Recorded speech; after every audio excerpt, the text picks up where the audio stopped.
Superbe présentation très cérébrale des recettes des leaders du digital, mais passionnante. Alors, vous avez fait une transition toute trouvée avec la table ronde, donc sans plus attendre, on va appeler les participants à cette première table ronde « Comment financer la disruption ?» En l'occurrence, j'ai le plaisir d'accueillir Carlos Gonçalves, directeur des infrastructures informatiques de la Société Générale. Yves Legellard, DGA, CDO et DSI Group d'Engie. Oui, vous pouvez les applaudir. Frédéric Jiménez, DSI. Frédéric Jiménez, DSI Groupe de Total, et Jean-Marc Degnaud, Général Manager Global Infrastructure Services chez DSC.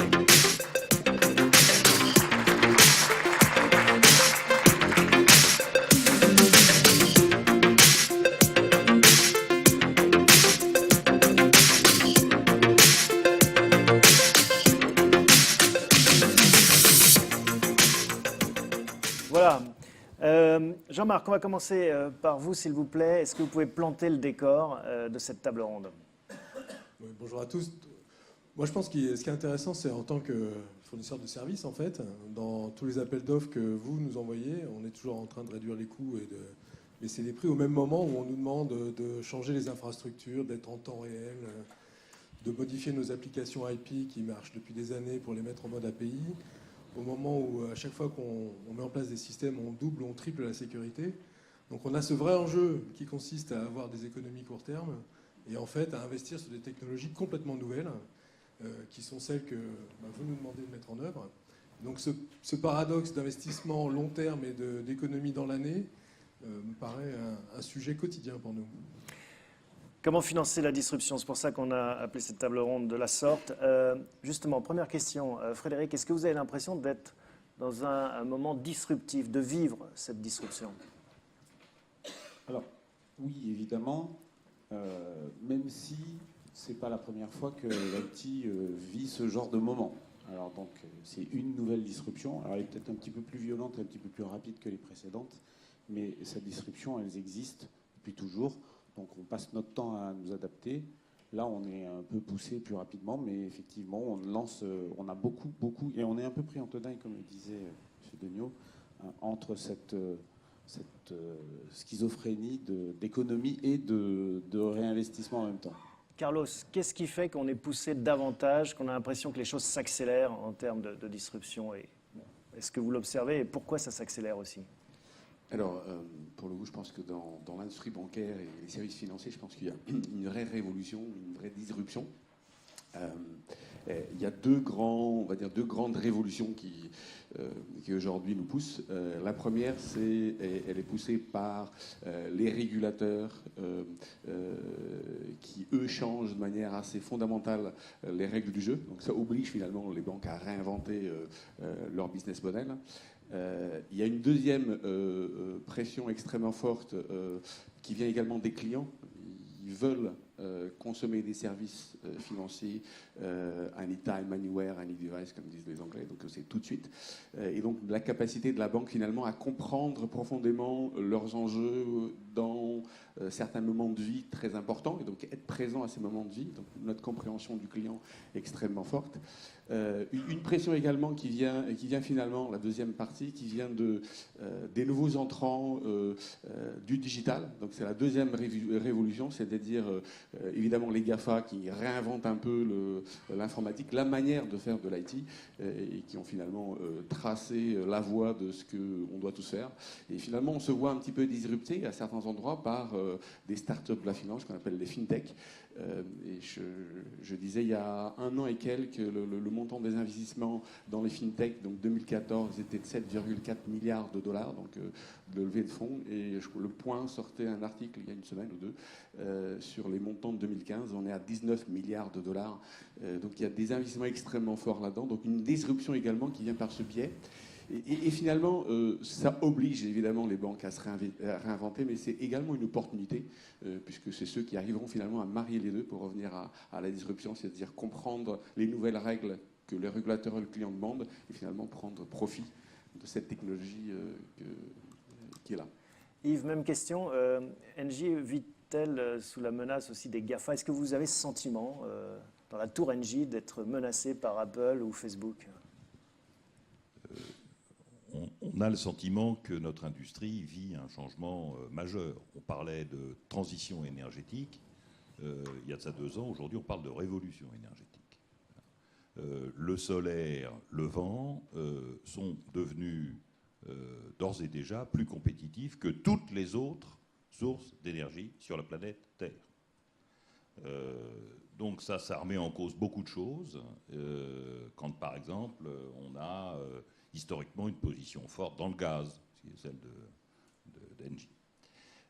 Donc oui, la disruption, elle est là. Elle est là donc, dans ce que nous appelons les 3D. Alors chez CSC, il y a les 4D, non, avec 3.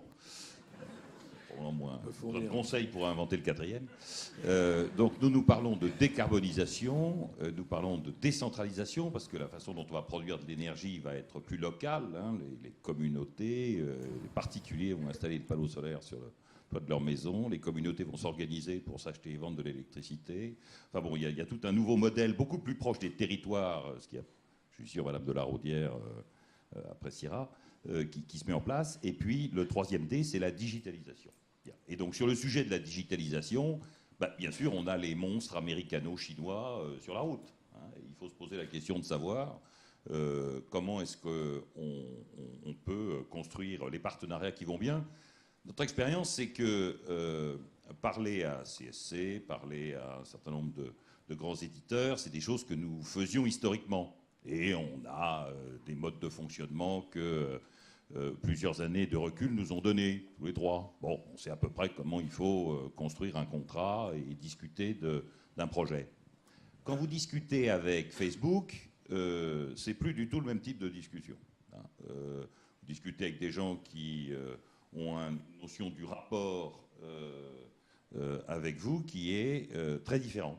Bon, voilà, donc il va falloir qu'on s'habitue. C'est-à-dire, expliquez-nous ça, ce rapport différent auquel... Non, c'est-à-dire que la puissance des moyens à disposition autorise beaucoup de créativité. Hein, on parlait tout à l'heure des 19 milliards dans les fintech. L'argent n'est pas un problème. Ça autorise quand même beaucoup de choses. L'argent n'est plus un problème. C'est vrai, il paraît, on va tous être d'accord. Voilà. Et je crois que le premier facteur, c'est de jeter un pont entre de très grandes entreprises qui disposent de moyens considérables et un écosystème avec lequel il va falloir qu'elles travaillent, qui ont depuis longtemps eu à compter leurs sous à la fin du mois. Bon, vous avez trouvé le 4e D, désilotage, on va le piquer Allez, désilotage. aux amis de CSC. On revient sur la problématique de Jean-Marc, parce que malgré tout, votre quotidien, c'est aussi de faire des économies. Où est-ce que vous les puisez, ces économies? On revient au nerf de la guerre, l'argent. En fait, le vrai sujet maintenant, on vient dans l'interactif et on vient dans la réactivité vraiment court terme. Et on a 2 leviers forts. On a tout ce qui est automatisation. Et en fait, on est en train tous là, de travailler sur non plus la baisse du coût du jour homme, mais en fait l'annulation du jour homme. Et ça, c'est le levier du moment. C'est pas encore les robots, hein, quand même. Si, ça y ressemble énormément. Donc on a cette partie-là qu'on automatise. Alors, les robots n'ont pas des yeux bleus, ils ne vous regardent pas avec un air attendri, mais ça marche quand même. Et puis le deuxième côté, c'est tout ce qui est en fait réactivité, c'est le DevOps dont parlait Romain tout à l'heure. Et c'est en fait c'est la capacité à travailler IT, métier, prestataire s'il y en a, et faire en sorte que tout ça tourne beaucoup plus vite qu'avant. Et c'est cette vitesse de rotation là, en ce moment, qui fait la différence. Comment vous faites des économies les uns les autres? Est-ce que vous pouvez nous livrer vos recettes? On a commencé par faire des économies avec les méthodes classiques. Hein. On a consolidé, virtualisé, outsourcé, massifié les contrats. Enfin, nous, là, on a créé une grosse filiale informatique dans laquelle on a rassemblé toutes les activités transverses du groupe. Il y a plus de 500 personnes. Ça fait 40% des dépenses du groupe. Et évidemment, ayant ramassé tous les périmètres transversaux et les ayant consolidés, ils ont une force de frappe énorme en sourcing. Donc on a fait de la grosse massification de contrats.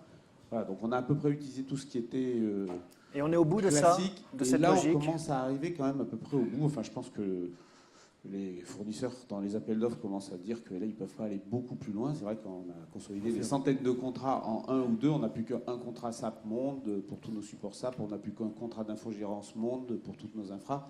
Bon, après, aller plus loin, ça commence à devenir difficile. Alors, on compte effectivement sur à la limite les grands outsourceurs, etc., qui, par l'automatisation, peuvent, eux, avoir une capacité de rupture qui peut leur permettre encore de baisser les coûts. Mais ça, je pense qu'on arrive quand même relativement au bout. Et on voit bien qu'il va falloir qu'on passe sur des choses plus en rupture. Alors, évidemment, hein, est-ce qu'on met l'ensemble de notre infrastructure chez Amazon ou chez Microsoft? Est-ce qu'on change complètement de manière de développer des applications? C'est des changements plus lourds. Vous avez déjà une intuition là-dessus On voit bien qu'aujourd'hui, quand on a à peu près utilisé tous les moyens historiques, il faut qu'on trouve des nouveaux moyens. Les nouveaux moyens, le cloud est quand même quelque chose qui s'annonce assez prometteur. Pas forcément d'ailleurs que pour les coûts, mais c'est aussi un gros élément de variabilisation. Et aujourd'hui, dans un monde qui évolue en permanence, où les activités évoluent, les périmètres évoluent, la pression économique évolue, la variabilité, elle a une valeur. Donc ça, c'est intéressant. Et puis, mais par contre, ça engendre des changements fondamentaux dans nos réflexions sur la sécurité. On est une entreprise très sensible, évidemment, à la sécurité, entreprise pétrolière présente dans 130 pays dans le monde, dont les grands concurrents sont des Américains, des Chinois. Forcément, là-dessus, on a des vrais... Mais les convictions sont en train de changer aussi. On voit qu'on peut bouger. La sécurité, mais aussi nos informaticiens, l'ensemble des gens qu'il faut reformer, reskiller pour affronter ces nouvelles ruptures. Carlos, qu'est-ce que vous avez envie d'ajouter à cette virtualisation, cet outsourcing et autres sources d'économie? Alors, avant de parler des sources d'économie et de l'efficacité, j'ai pour habitude de dire que la première efficacité de l'IT, de l'informatique, c'est finalement de livrer. C'est-à-dire que ça ne sert à rien d'être très efficace si on ne livre rien et si la production n'est pas stable. Donc la première efficacité, c'est de s'assurer déjà que ce qu'on a mis dans l'agenda est livré. Parce qu'on être pas cher à rien livrer avec une production qui ne marche pas, c'est pas très efficace finalement. Donc maintenant, pour revenir à la question. La question, c'est, chez nous, on regarde finalement l'efficacité sur 3 grands pans qu'on a mis en œuvre. La première, c'est la frugalité dans le portefeuille du projet. Et finalement, regarder chaque projet par la valeur et s'assurer que chaque projet fait du sens d'un point de vue valeur pour la banque et pour les clients. Et donc ça veut dire qu'on est capable d'en tuer certains? Ça veut dire exactement, c'est ça le point, c'est de dire que on est capable de tuer des projets qui n'apportent pas de valeur pour la banque, mais plus que ça, on est capable dans un projet de dire ce qui apporte de la valeur et ce qui n'en apporte pas. Ce qui est important, ce n'est pas uniquement couper des projets. Souvent, on est jusqu'au boutiste quand on a décidé un investissement, et peut-être qu'à l'intérieur du projet, 80% du développement suffit pour livrer la valeur pour la banque. Frugalité dans la gestion du portefeuille. Mais juste une petite parenthèse là-dessus, c'est-à-dire que vous travaillez avec des comptables pour mesurer la valeur? On demande à nos clients finalement de découper le projet, et je vais parler, donc ça me permettra d'aller dans la deuxième partie, de découper le projet en morceaux suffisamment quantifiables sur lesquels on peut identifier une valeur. Alors, dans des projets où on construit du socle, c'est souvent un peu difficile de le faire, mais se donner cette discipline d'aller regarder la valeur du projet, finalement, permet de tuer ou réduire les coûts des projets. Deuxième élément important, on a commencé à en évoquer, on a parlé de DevOps. Je pense que l'étape que nous, on a poussée, on l'appelle Continuous Delivery, c'est-à-dire la capacité, finalement, à être agile et aller jusqu'au bout en mode Continuous Delivery, c'est de livrer de manière extrêmement fréquente. Ça a un élément extrêmement important, c'est Gartner qui sortait le chiffre il y a quelques temps. Dans les projets faits en cycle en V ou Waterfall, il y a environ 40% de ce qui est développé qui n'est pas utilisé. Donc, pour parler de l'efficacité, la capacité finalement à aller en production et avoir le feedback du client qui vous dit bah, ça ne sert à rien, ça vous permet finalement d'adapter vite la trajectoire du projet. Si on se trompe, le client, quand il fait des specs, il a le droit de se tromper. Donc il faut quelque part tester, et donc ça donne la possibilité d'innover, de créer de la valeur, de vérifier que ça marche, que c'est bien la bonne demande, et finalement d'avancer dans la création de valeur. Et j'ai pour habitude de dire que le waterfall, le cycle en vie, met au centre, comme philosophie, le contrat, et le continuous delivery met au centre la valeur. On s'en fout du contrat. Ce qui importe, c'est est-ce qu'on livre la bonne chose pour le client. Si le contrat est faux, il faut le changer.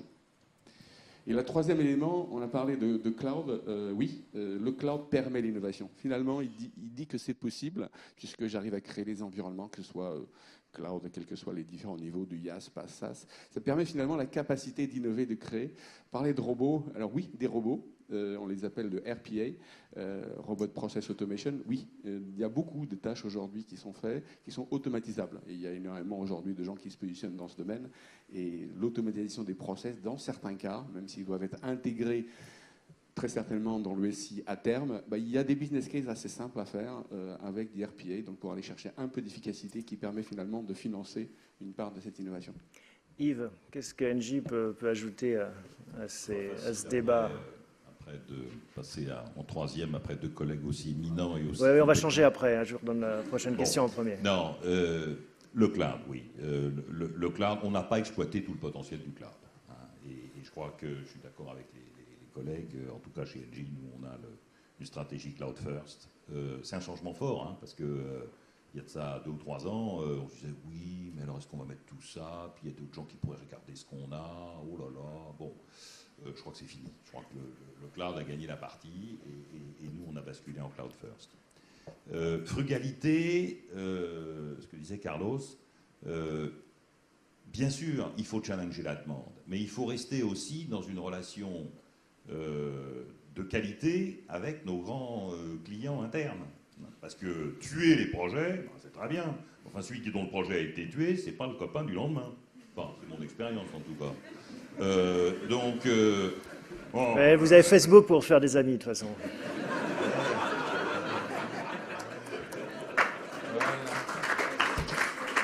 Donc on va Facebooker tout ça. Bon, voilà. Donc il y a cette relation subtile qu'il faut savoir maintenir hein, sur le projet, la gestion de la demande. La seule façon de faire des économies, c'est d'essayer de convaincre courtoisement, poliment, de réduire le backlog. Hein. Voilà. Donc, oui, Jean-Marc, vous vouliez dire un mot? Non, juste un point, parce que si on réduit effectivement la valeur de ce qu'on développe ou qu'on l'optimise, en tous les cas, il y a un vrai sujet. Mais quand on regarde les budgets des DSI, il y a un gros budget aussi sur la partie software. Et dans la promesse du cloud, il faut, si on veut la prendre en entier, je pense que tout le monde a repéré maintenant que la vraie promesse, elle est sur le fait d'avoir des softs entre gratuits et moins chers, on va dire moins chers pour aujourd'hui.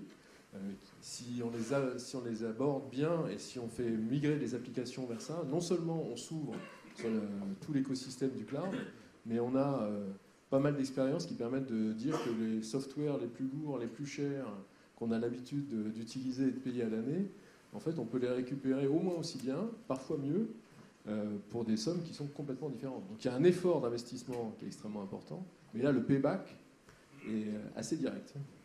Et donc, je ne sais pas si c'est déjà parti, je sais qu'on en a parlé une fois ou deux, avec certains, il y a un vrai enjeu. Et c'est ce qui milite sans doute pour l'adoption aussi accélérée du cloud. Il n'y a plus de débat, enfin moins de débats j'imagine, sur faut-il y aller ou pas et comment on y va.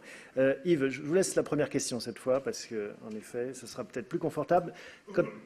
Les derniers budgets pour lesquels vous êtes battus, pour lesquels vous militez, sur lesquels vous êtes convaincus qu'il faut investir, quels sont-ils? C'est tous les budgets qui sont associés à la transformation digitale. Bon, il se trouve que Isabelle Cocher m'a demandé de couvrir le digital en plus de l'informatique. Donc je suis le monsieur qui est censé faire les économies en même temps qu'être le monsieur qui transfère les économies et les réinvestit. Donc c'est un peu schizophrénique. Et c'est complètement schizophrénique. Donc du coup j'ai beaucoup d'énergie pour faire des économies, puisque j'ai beaucoup d'ambition pour la firme et pour tous les projets que nous avons dans le monde du digital. Bon. Le monde du digital, chez nous, c'est 3 choses. C'est le big data, l'analytique, c'est la mobilité, les choses ont déjà pas mal progressé, il y a beaucoup de choses qui ont déjà été faites, et puis c'est l'Internet des objets. Pour nous, l'aventure digitale, c'est l'Internet des objets, et donc les projets sur lesquels nous concentrons nos investissements, c'est tout le monde de l'Internet des objets, qui je pense est dans le monde de l'industrie, ce que la blockchain est au monde de la banque et des services financiers. Vous savez, quand on télécharge un logiciel ou un document, il y a une petite barre de progression. Vous diriez que vous en êtes à quel pourcentage de cette digitalisation d'Engie? Écoutez, si on en croit les Échos, on est devant un certain nombre de confrères, mais je crois qu'il faut rester très modeste. Sur le sujet de la mobilité, peut-être nous sommes à 30 ou 40% du potentiel. Sur le sujet de l'Internet des objets, on est en dessous de 10. Ouais, donc il y a encore des chantiers et du boulot. Ça, il y a du boulot. Carlos? Alors, sur les investissements, j'ai déjà parlé du continuous delivery et de l'agilité. C'est quelque chose sur lequel on a investi et qu'on continue à investir. Et je m'y attarde une seconde, puisqu'il est important, puisque finalement, c'est le socle qui permet d'aller profiter de la prochaine technologie. On parle de cloud, de big data, de tous les technologies. Et finalement, le IoT, finalement, c'est comment on a transformé nos équipes de telle sorte à être en mode extrêmement itératif avec les business et avec l'extérieur, et finalement d'accepter le changement. Donc celui-là est extrêmement important. J'ai parlé de cloud, donc je ne vais pas y revenir. On est dans des investissements très forts. On a un cloud privé, hybride, puisqu'on a maintenant avec AWS et Azure avec du cloud public, pour l'instant en POC. Et on espère que d'ici à la fin de l'année, on aura du workload de certaines de nos très grosses applications dans le cloud public. Donc on a un enjeu important également dans le cloud. Et j'en rajouterai 4 autres en termes d'investissement. De l'agilité dans l'architecture elle-même. Je pense qu'on peut aller chercher du time to market en transformant nos applications en services. Donc beaucoup d'investissements pour chaque module de nos systèmes d'information, sortir du paradigme de l'application et exposer les services, de telle sorte d'accélérer finalement les nouveaux projets. Un deuxième élément extrêmement important, on a parlé du data, donc évidemment la connaissance de nos clients, je parlais tout à l'heure, elle vient aussi de la compréhension profonde du parcours du client dans nos plateformes.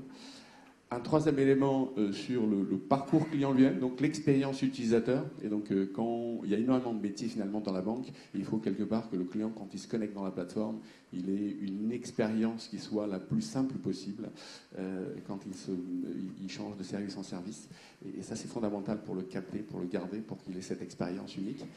Et je dirais un dernier point, certes, peut-être les investissements semblent pas importants, mais sur la sécurité, ou pas progresser au même rythme que les autres, mais je pense qu'il y a un vrai enjeu sur la sécurité. Quand on va dans le monde du digital, finalement, on change un paradigme profondément, qui est le paradigme du château fort, vers ce que certains appellent les modèles de trafic aérien, c'est-à-dire que la sécurité n'est plus dans le château fort, mais il est dans chacun des objets, donc l'avion ou l'aéroport. Et donc c'est la même chose finalement qu'on doit regarder, c'est si on expose des services à l'extérieur. Donc ça, c'est quelque chose sur lequel on est en train d'investir également très fortement, puisque la sécurité chez nous est un élément fondamental, hors de question d'aller dans le cloud sans protéger nos clients, ces données. Évidemment que c'est extrêmement important de notre côté.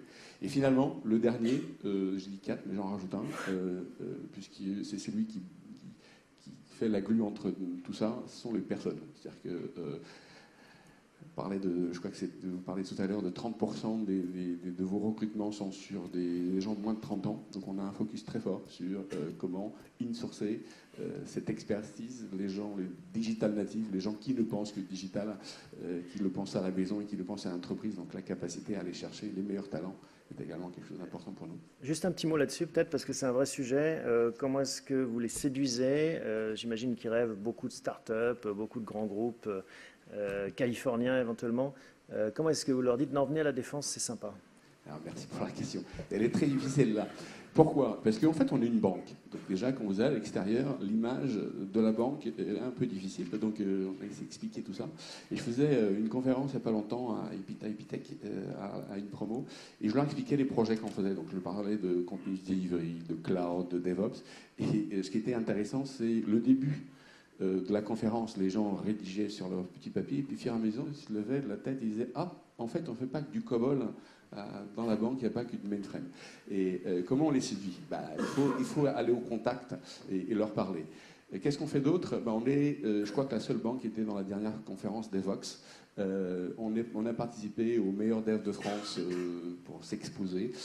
On fait les plus grands meet-up de la place de Paris. On avait, il n'y a pas longtemps, pour ceux qui le connaissent, Werner Vogel, qui est le CTO d'Amazon, qui était chez nous il n'y a pas longtemps pour faire une conférence à nos IT, et donc des gens de l'extérieur également.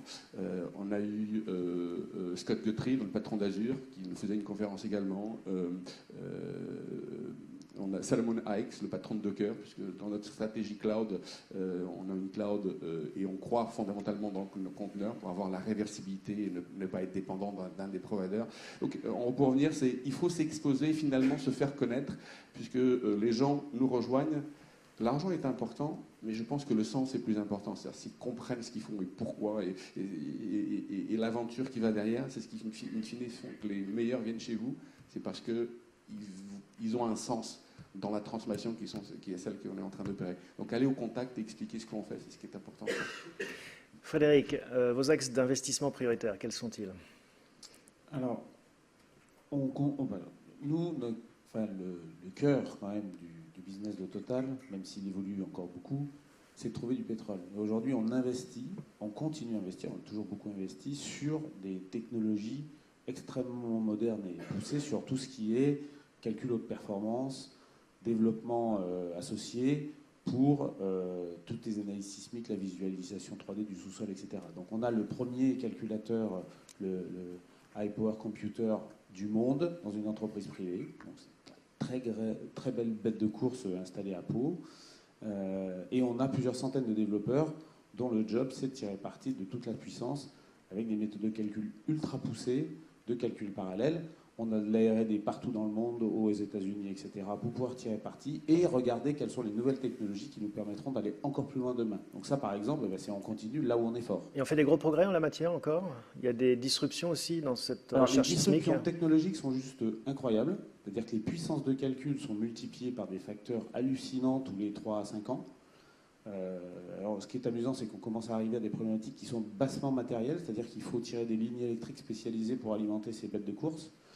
Il faut construire des bâtiments, puisque là on est sur des problématiques de refroidissement, etc. Donc on a carrément derrière ces projets très techno, on a du BTP, ce qui est assez surprenant. Mais oui, les technologies évoluent énormément, et donc c'est pour ça qu'on a de la R&D pour que les gens analysent les prochaines versions, mais aussi analysent la manière de développer sur ces outils pour en tirer parti, puisqu'évidemment, là, c'est comme si vous mettez une Formule 1 dans les pattes sur un circuit. Si on ne vous a pas appris à conduire un petit peu, il y a de fortes chances qu'au premier virage, vous tiriez tout droit. Donc là, la question, c'est comment on fait pour aller au maximum de la vitesse avec ce genre de bête de course.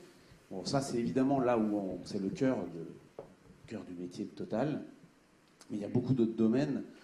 Et par rapport à la question que vous avez posée à Lise, quel est le dernier budget que vous avez réussi d'investissement à valider? Récemment, et j'étais assez satisfait, c'est un budget qui est vraiment effectivement très difficile à vendre, c'est investissement sur les socles technologiques. La sécurité, la gestion de l'identité, les accès Internet, l'accès au cloud, des trucs pas sexy, des trucs où effectivement si on dit c'est quoi le business case métier, aujourd'hui on est incapable de le calculer. Il n'y a pas de retour sur investissement évident. Le retour sur investissement il n'est pas évident, par contre je pense que le management comprend que sans ça, tout le reste du digital s'effondre. Donc là, voilà, ces messages passent. Donc on lance des vrais gros projets technologiques sur nos socles pour pouvoir être prêts, pour pouvoir et accompagner le développement. Donc ça, c'est important. Et puis après, évidemment, on a des investissements sur nos plateformes marketing, où là, c'est très lié effectivement à la valorisation des données. On a plusieurs millions de personnes qui passent dans nos stations tous les jours. Ce serait bien qu'on sache qui ils sont. Et donc pouvoir ensuite marketer plus vers ces gens-là. On va faire du paiement mobile. Toutes nos stations sont équipées pour faire du paiement mobile maintenant. Donc c'est vraiment des nouveaux outils, des nouvelles technologies. Et enfin, dans le monde industriel, là c'est un peu comme Gilles, on a les mêmes problématiques. Pardon Yves, excuse-moi. Je te confonds avec mon CDO. Donc on a des vrais enjeux sur la performance industrielle. Donc là, on parle effectivement d'IoT, on a des projets de maintenance prédictive, on a des projets de virtual plant. Donc voilà, donc dans des investissements, ils sont là aussi. C'est pareil, on est au début, c'est compliqué, mais c'est en train de croître. Jean-Marc? Ouais, moi je trouve que la liaison est toute faite, parce que quand on regarde vue de CSC, en fait, ce que les DSI nous demandent, et dans ce qui est du digital, d'abord, pour être très modeste, ça représente encore entre 30 à 40% de ce qu'on fait. Donc, on a quand même un essentiel qui est assez peu digital et qui continue à être assez classique. Mais dans ce sur quoi on investit dans le digital, on a plusieurs formes. On a vraiment les plateformes. Et je pense que ceux qui n'investissent pas sur les plateformes aujourd'hui sont en train de passer à côté d'un train. Et on voit que tous les plus agiles, en fait, réinvestissent sur leur plateforme. Et je sais que c'est compliqué à faire passer, mais c'est sûrement un prérequis absolu. Et nous, CSC, on investit sur, la partie environnement de travail, parce qu'on pense que là, quand même, là, le digital à l'intérieur fait du bien à l'extérieur. C'est l'effet connu là-dessus. Et puis, deuxièmement, après, on est sur, effectivement, tout ce qui est écosystème, API, refonte des applications. Et on a besoin de faire ça pour pouvoir commencer à travailler avec tous ceux qui sont dehors et qui peuvent apporter la valeur. Et cette refonte-là, elle coûte un peu d'argent, mais globalement, ce sont les nouvelles technologies qui permettent d'avancer. Donc c'est cette combinaison-là qu'on voit. Bon, il nous reste à peu près 5 minutes pour cette table ronde. J'ai envie de vous passer la parole. Est-ce que voilà, vous avez des questions pour vos collègues, confrères est-ce que vous voulez ou partager simplement une expérience de votre vie de DSI? Ah bah, dites donc, il est trop tôt. Moi, j'ai une question pour Carlos qui n'a pas développé un de ses sujets favoris. Je suis assez étonné quand même. Là. C'était finalement, quand on va dans les clouds publics, le business case juste pour aller dans le cloud public est assez, peut être mince pour des sociétés qui ont une puissance d'achat comme peut être la Société Générale, mais finalement, d'où vient le vrai business case et qu'est-ce qu'on gagne vraiment? Enfin, alors, donc, juste pour, donc, je suis CTO de la Générale, donc pour le groupe, depuis le 2 novembre, donc c'est très récent. Félicitations. Ceci étant, je suis à la Générale depuis 24 ans. Donc avant, j'étais CIO, enfin DSI pour la JBIS, qui est la banque de grande clientèle, enfin la Corporate Investment Banking, la banque privée, Security Services. Donc ce dont je vais parler, c'est l'expérience qui s'applique à ce domaine. Dans le domaine, on a commencé effectivement cette transformation depuis un moment. On croit au cloud, donc le cloud n'est plus la question, c'est la réponse. Et donc on ne se pose pas la question de est-ce qu'il faut aller dans le cloud. Et on a beaucoup travaillé effectivement d'abord dans le cloud privé, comme tout le monde, passer de la machine virtuelle au cloud, on gagne à peu près, divise par 2. Aller dans le cloud public, on va plus chercher exactement la même chose. C'est-à-dire que la différence pour nous de ce qu'on a vu, et on a beaucoup travaillé, on parlait tout à l'heure de Werner Vogel ou de Scott Guthrie, qui est patron d'Azure, a été engagé avec nous dans le POC à la Générale. Donc, et je vous expliquerai pourquoi on l'a mis. Werner Vogel et Andy Jay-Z et Mike Leville, côté AWS, qui sont grosso modo la tête d'AWS, ont travaillé avec nous également sur le sujet. Et je ne suis toujours pas dans le cloud public depuis un an. Ça fait à peu près un an que je suis avec eux. On a passé 3 mois à poker, donc technologiquement aucun souci, même d'un point de vue sécurité. On a passé 9 mois à discuter régulation. Et en fait, le gros problème du cloud public pour nous, c'est de s'assurer que d'un point de vue réglementaire, on est conforme à la réglementation. Donc on a travaillé avec la BCE. On a réussi, donc c'est pour ça que j'avais besoin d'avoir des gens très haut placés dans les 2 organisations, avoir ces gens des COMEX de ces boîtes pour aider à changer les contrats corp de ces sociétés. Donc on a réussi à avoir aujourd'hui des contrats avec AWS et Azure qui nous permettent d'aller dans le cloud public. Alors qu'est-ce qu'on va chercher dans le cloud public? Oui, il y a un peu de gain. Assez marginal finalement, ça dépend de l'utilisation de vos machines réellement en interne. Parce que si vous utilisez plus de 50% vos machines en interne, le cloud public ramène pas grand-chose. Le cloud public ramène une chose importante, c'est l'innovation. Je vais vous donner un exemple, mais Azure c'est pareil. AWS rajoute par an de l'ordre de 500 nouveaux services sur la plateforme. Donc quand vous rachetez une VM chez eux, en fait vous venez avec tout un tas de services qui sont déjà dessus. Donc évidemment, on a découvert énormément de choses pour notre propre cloud privé en se confrontant à leurs distinguished engineers, les gens qui ont fait les clouds chez AWS ou Azure. Donc il y a énormément d'innovation sur ces plateformes, et donc c'est ce qu'on va chercher chez eux. Pour nous, on a 2 grands business cases pour parler du cloud, parce que je pense que c'est ça que tu voulais que j'évoque. Quand on va dans le cloud, comme tout le monde, quand on va dans le cloud, on a 2 grands. Un, sur la partie développement, c'est ce que j'appelle le fast provisioning, c'est-à-dire vos équipes de développement, quand ils ont un environnement, c'est tellement compliqué qu'ils le gardent ad vitam aeternam. À partir du moment où c'est facile d'avoir un environnement et que c'est réellement presse-bouton, finalement, ils créent l'environnement, ils l'utilisent, ils développent, ils libèrent l'environnement. Vous avez un business case qui est énorme, mais il faut aller au bout de l'automatisation de la création de l'environnement passe. Donc il faut vraiment que ce n'est pas la machine, c'est j'installe l'intégrité de l'environnement pour que le deuxième alors? Et le deuxième, c'est la dimensionnement de la plateforme de production sur l'average. C'est-à-dire quand vous n'êtes pas en cloud, vous êtes obligé de dimensionner sur le pic consommation. Si vous êtes en cloud, même en interne, vous pouvez mutualiser la plateforme sur un certain nombre de services et qu'il y a un réel business case intéressant dessus. Un petit mot pour conclure, Frédéric. On a vu le slide sur qui doit porter cette mutation, cette transformation numérique chez Total. Est-ce que vous avez le sentiment que là aussi les choses évoluent, le COMEX, le PDG s'engage, comprend maintenant les enjeux, ça devient un vrai sujet central? Ah oui, là il n'y a pas d'ambiguïté. Bon, déjà Le COMEX a nommé un Chief Digital Officer pour pousser et aider les métiers à comprendre ce qui se passait et aider la transformation. Et c'est surtout vrai dans les métiers industriels où c'est vrai qu'ils partaient de loin. Il a réaffirmé aux dernières présentations budgétaires que le DSI Group, donc moi en l'occurrence, était responsable de la stratégie SI du groupe. Et on passe aussi bien sur le digital que sur la stratégie SI ou sur les grands chantiers plusieurs fois par an devant l'ensemble du COMEX. Donc je peux vous dire qu'il est investi, il s'y intéresse, il prend des décisions, il est dans les arbitrages, y compris quand on a des problématiques de budget, eh bien, il n'hésite pas à intervenir sur les arbitrages de ce qu'il estime faire le plus de valeur pour le groupe. Donc là, il n'y a pas d'ambiguïté, le sujet est au bon niveau.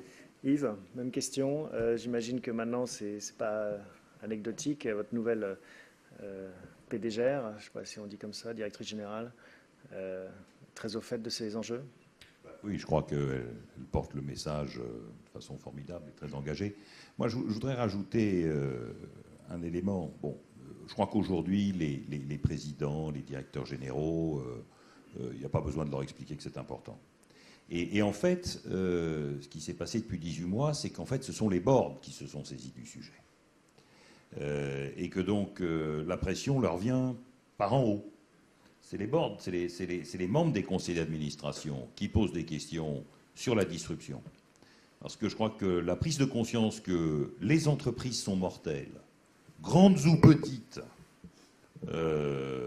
enfin, qui aurait cru qu'HP serait vendu par appartement il y a de ça 10 ans? Je veux dire, c'était un monstre sacré. Aujourd'hui, heureusement que c'est là pour voler au secours de...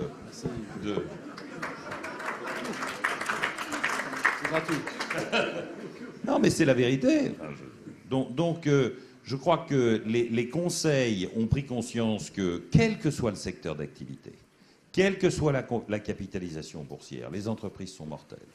Et en conséquence, ce qu'on appelle digital et ces révolutions, ces irruptions sous-marines qui créent des tsunamis, qui heurtent les côtes et créent des dégâts considérables, ben, ce n'est pas seulement pour les autres.